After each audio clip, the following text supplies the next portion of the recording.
हिरण्यक्ष नामक दैत्य जो कश्यप ऋषि की संतान है, उसने जा करके देवताओं से बैर था उसका, रसातल में ले गया था महाराज।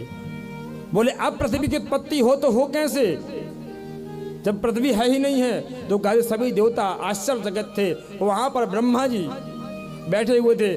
बोले उसी समय सभी लोग योग माया का ध्यान कर रहे थे। तो योग माया के माध्यम से उसमें कहते हैं ब्रह्मा जी को छींक आती है। तो ब्रह्मा जी की छींक से एक अंगुष्ठे के बराबर वाराह निकलता है। बोले वाराह भगवान की।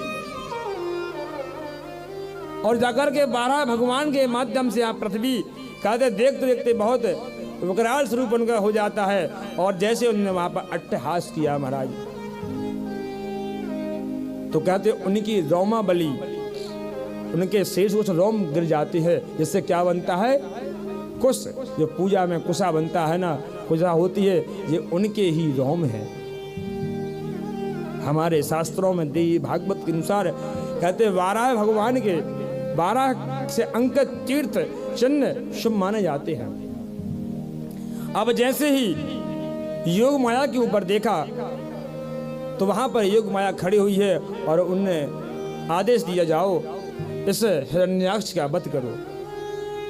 हिरण्याक्ष पृथ्वी को जल के माध्यम से रसातल में ले गया था महाराज। रसातल में जाकर के भगवान वाराह उस पृथ्वी को अपने दृष्टाओं पर लेते हैं और कहते हैं हिरण्याक्ष साथ में घनघोर युद्ध करते हैं। और युद्ध करने के उपरांत महाराज क्या होता है कि उसका गोविंदाय नभो नमः कर देते हैं। उसी बीच में पृथ्वी को अपने दृष्टाओं पर लेकर के आते हैं। तो कहते समय कितने 1 वर्ष बीत जाता है।